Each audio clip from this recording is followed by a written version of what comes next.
Bonjour à tous, alors je suis heureux aujourd'hui d'accueillir Willy dans le même endroit que là où Oji-Sam a fait 3 ou 4 interviews de Français, dont moi. Donc le cadrage est un peu similaire, j'espère qu'il m'en excusera. Et donc Willy, c'est un étudiant en PVT, C'est ça. je ne me trompe pas, que j'ai accompagné pour s'inscrire dans une école de japonais, qui est là depuis 1 an, qui va bientôt nous quitter, peut-être provisoirement j'espère, et qui va donc nous parler de son expérience au Japon en tant que PVT, en tant qu'étudiant dans une école de japonais. Voilà, donc je le laisse se présenter et puis on va voir comment ça se passe. Oui, donc je m'appelle Willy, j'ai 32 ans. Je suis parti vraiment à la dernière minute, à la limite des conditions du PVT. Et l'idée, c'était vraiment de vivre au Japon. C'est la première fois que je viens au Japon. Je voulais pas juste voyager, je voulais vraiment essayer de comprendre la société, vivre comme les Japonais. Du coup, cette année de PVT aura été très riche en expérience. Ça restera un très bon souvenir. D'accord. Donc tu as fait ta demande de PVT, C'est ça. ça c'est pas trop compliqué si? Non, non, pas du tout. Il faut juste respecter les conditions. Il faut juste respecter les conditions d'âge, détailler son plan provisoire. Et une fois que c'est accepté, on a 1 année pour partir et rester 1 année au Japon. D'accord. Donc tu as eu l'accord, tu es venu au Japon, donc entre-temps on s'est contacté pour trouver une école. Oui. Bon, l'inscription c'est fait. Mm. Et comment ça se passe les cours? Les cours se passent plutôt bien, le rythme est soutenu, on a cours tous les jours. Certains étudiants ont plus ou moins de mal à suivre le rythme, mais dans mon cas, avec l'étude du chinois, la connaissance de certains kanji, ça allait. D'accord. Ça s'est bien passé. D'accord. Dans les vidéos de Sam, Séverine notamment était à Arc Academy. Mm. Toi, tu es dans quelle école? Je suis à Nihongo Center, au centre de Kyoto. L'enseignement est de bonne qualité, c'est un enseignement assez complet où on travaille l'oral, l'écriture, la grammaire. C'est vraiment un endroit que je recommande. D'accord. L'ambiance, les professeurs, pour être honnête, c'est une école que je connais, où j'ai envoyé un certain nombre d'étudiants. Les avis sont un peu mitigés. C'est-à-dire que certains ont des fois trouvé que ça manquait de discipline dans les classes, d'autres trouvent comme toi que c'est très bien. Quel est ton sentiment? L'apprentissage, comment dire, le contenu, les professeurs sont très bien. Je trouve qu'ils ont organisé l'apprentissage d'une manière assez cohérente. C'est vrai que la discipline, je suis par exemple dans une classe de 20 personnes. C'est quand Oui, même ça des fait une classes, grosse classe, oui. ce sont quand même assez grosses classes. Des fois, il y a un petit peu de bruit, ça manque un peu de discipline, mais les professeurs ne veulent pas non plus faire la police. Donc, c'est un détail, ça peut peut-être gêner, mais globalement, je Toi, suis c'est satisfait. content. D'accord. Mais je pense que effectivement, quand on va dans une école de japonais, et moi, c'est mon problème pour conseiller les gens, c'est que je pense qu'il n'y a pas de bonne et de mauvaise école. Il y a des écoles qui vont convenir, d'autres qui ne conviendront pas. Bon, ça peut se deviner des fois. Puis aussi, il y a, j'allais dire, la chance. Un peu comment va la classe, dans quelle classe on va être, comment elle va être composée. Moi, je sais quand j'ai étudié le japonais, il y a beaucoup de Chinois, beaucoup de Coréens. Parfois, on était 2 ou 3 Européens, 4 Européens. Et certains Européens avaient déjà fait du japonais avant de venir, ce qui n'était pas mon cas. Honnêtement, c'est compliqué. La discipline, après, ça dépend des écoles. Il y a des écoles qui sont peut-être très très strictes. Ça a un avantage, ça a aussi des inconvénients. Donc, effectivement, oui. Après, en temps normal, toutes les écoles sont quand même beaucoup plus strictes que ce qu'on peut voir en France. Il y a quand même pas mal de règles, mais dans l'ensemble, ça s'est très bien passé. D'accord. Bon. Et donc, en 1 an, ton expérience ou les gens les étudiants que tu as côtoyés, en 1 an, tu es arrivé en parlant pas du tout? Je suis arrivé en ayant pris quelques cours très très légers. J'ai pris 3 mois de cours en France, à l'INALCO, à base d'une fois par semaine. D'accord. Donc c'était En vraiment... gros, 2 semaines de japonais ici. C'est ça, c'était très léger. Ça équivaut à 2 semaines de japonais ici. D'accord. Et donc, au bout d'un an, tu penses que tu as à peu près atteint quel niveau? Je suis à mi-parcours sur l'échelle européenne, ils appellent ça B1. B1, d'accord.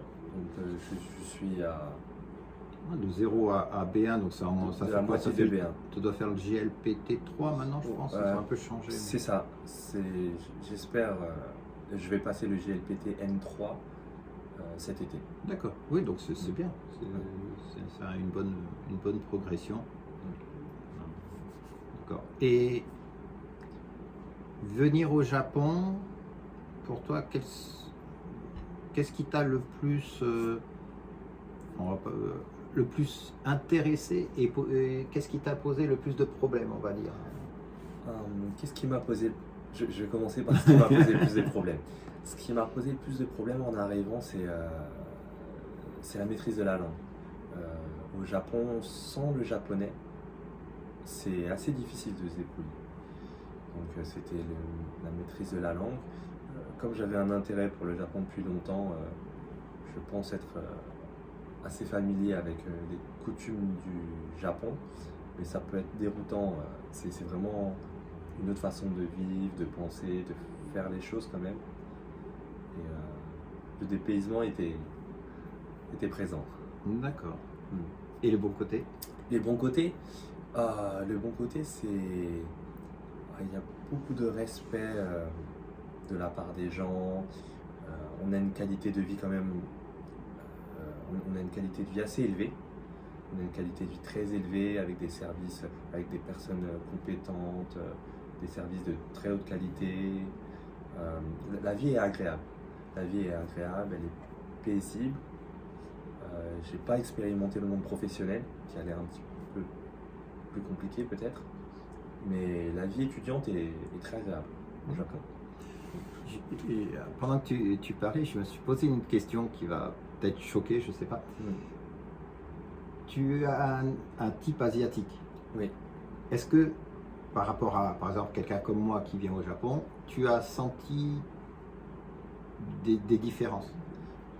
Des différences Les gens te parlaient plus, par exemple, ou forcément des différences, oui.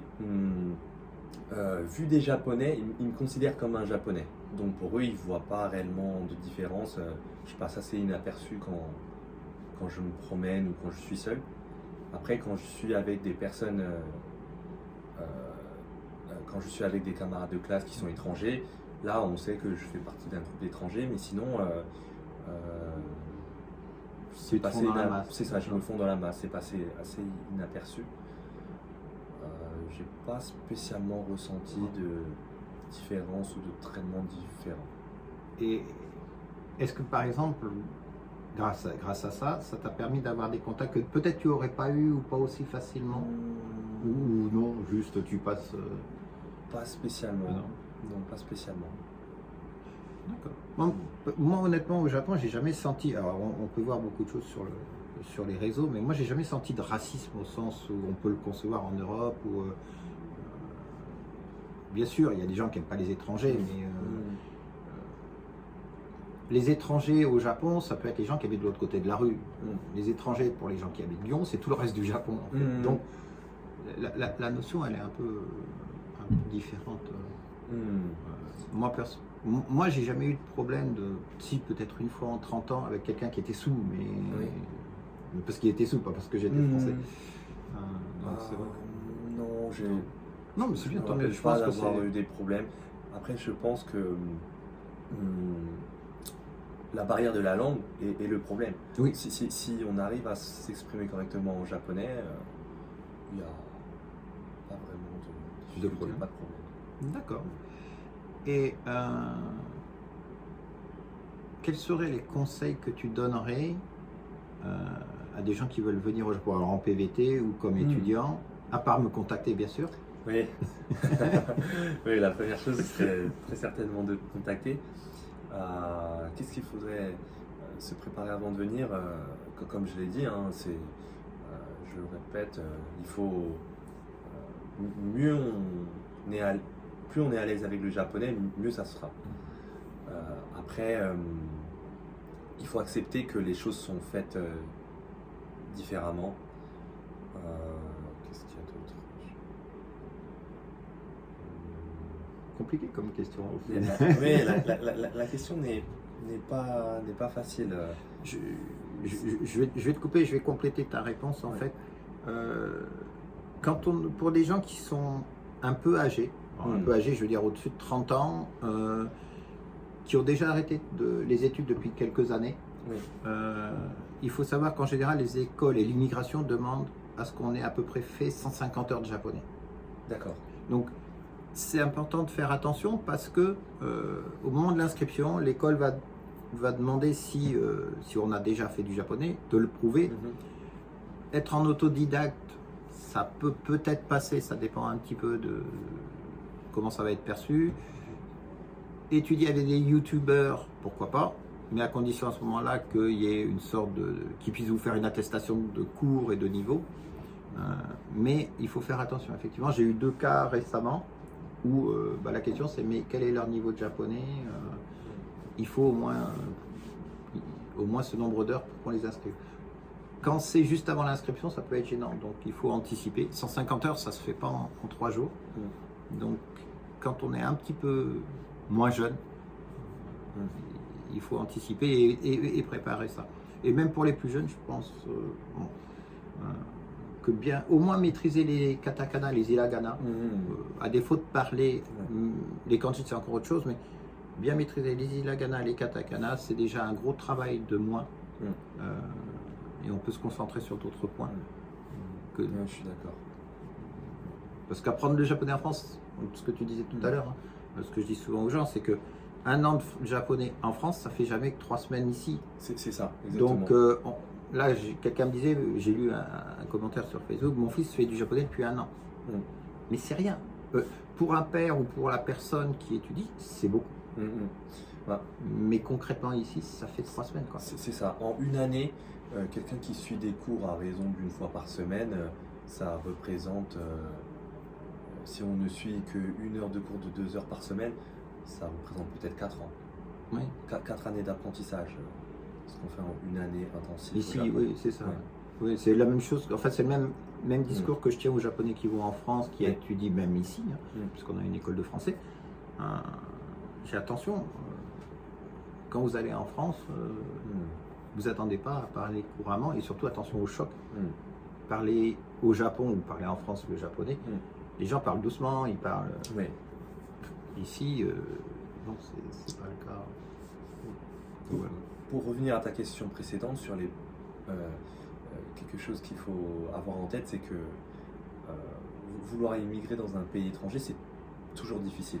Même au Japon, c'est très difficile. Il faut vraiment se débrouiller, chercher. Et c'est pas facile quand on arrive et qu'on connaît personne. Non, je pense que c'est pas facile. Et encore ta génération par rapport à la mienne, c'est que vous avez énormément d'avantages. Le Japon recrute des étrangers, vous avez le PVT. Quand je suis arrivé il y a 30 ans, il fallait un japonais garant. J'ai eu de la chance d'avoir une amie japonaise, une correspondante, et son mari était prof.